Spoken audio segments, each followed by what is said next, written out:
আরাধ্যার মায়ের রান্নাঘরে আপনাদের সবাইকে অনেক অনেক স্বাগত। এবারে আমি এখানে নিয়ে নিয়েছি কাতলা মাছ।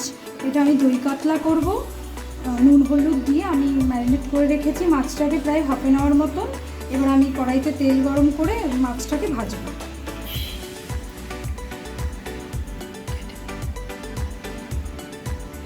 কড়াইতে আমি এখানে নিয়ে নিয়েছি সর্ষের তেল, মোটামুটি 2 টিস্পুন মতন। আর নুন হলুদ মাখানো মাছগুলো আমি আস্তে আস্তে করে ছাড়বো।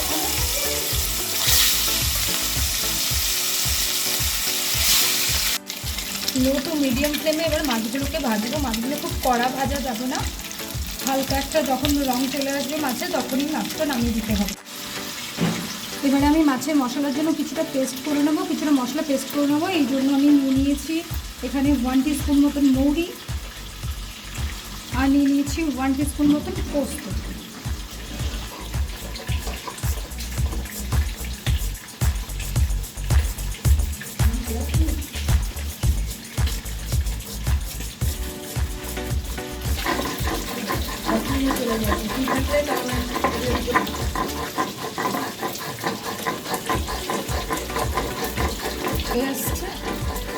আমি পেস্টটা বাটিতে নামিয়ে নেব।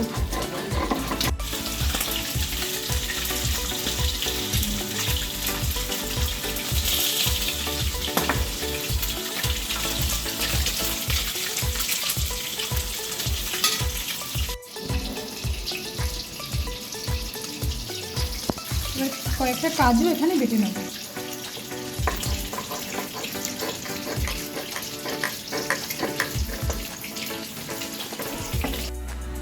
এখানে ফোড়নের জন্য নিয়ে নিয়েছি তেজপাতা, শুকনো লঙ্কা আর এলাচ, গোটা এলাচ। এবার এই মাছ ভাজার তেলে আমি এই ফোড়নগুলো দিয়ে দেবো।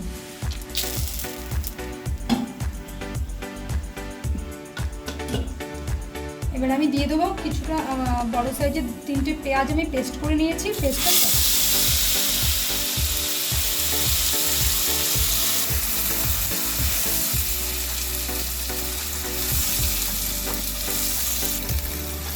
পেঁয়াজের পেস্টটাকে খুব ভালো করে ভেজে নেব।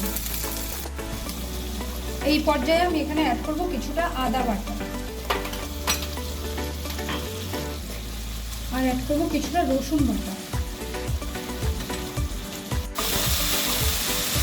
এই পর্যায়ে মৌরি, কাজু আর পোস্তর পেস্টটা অ্যাড করব।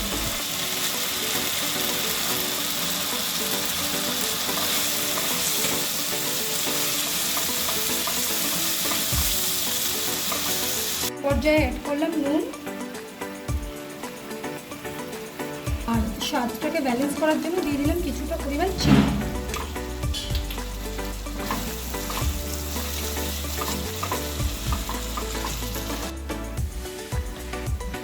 এই পর্যায়ে অ্যাড করব আমি টক দই।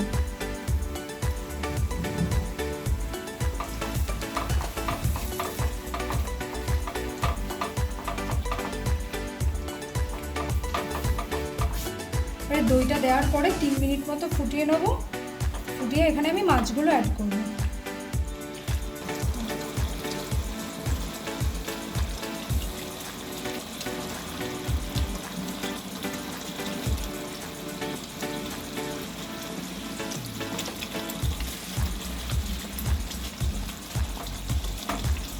মাছটা দেওয়ার পরে 5 মিনিট লো ফ্লেমে ফুটিয়ে নেব। রান্নাটা প্রায় হয়ে এসছে। দই দিয়ে সমস্ত মশলা দিয়ে সব কিছু দেওয়ার পরে লাস্টে যখন আমি দইটা অ্যাড করলাম তারপর আমি 5 মিনিট মতো ফুটিয়ে নিয়েছি। এবার আমি এখানে অ্যাড করবো 3টে চিড়ে রাখা কাঁচা লঙ্কা। এবারে অ্যাড করবো কিছুটা ধনে পাতা। রেডি আমাদের দই কাতলা। আজকের মতো ভিডিওটি আমি এখানেই শেষ করছি। আমি আরাধ্যার মা, দেখা হবে পরের একটি ভিডিওতে।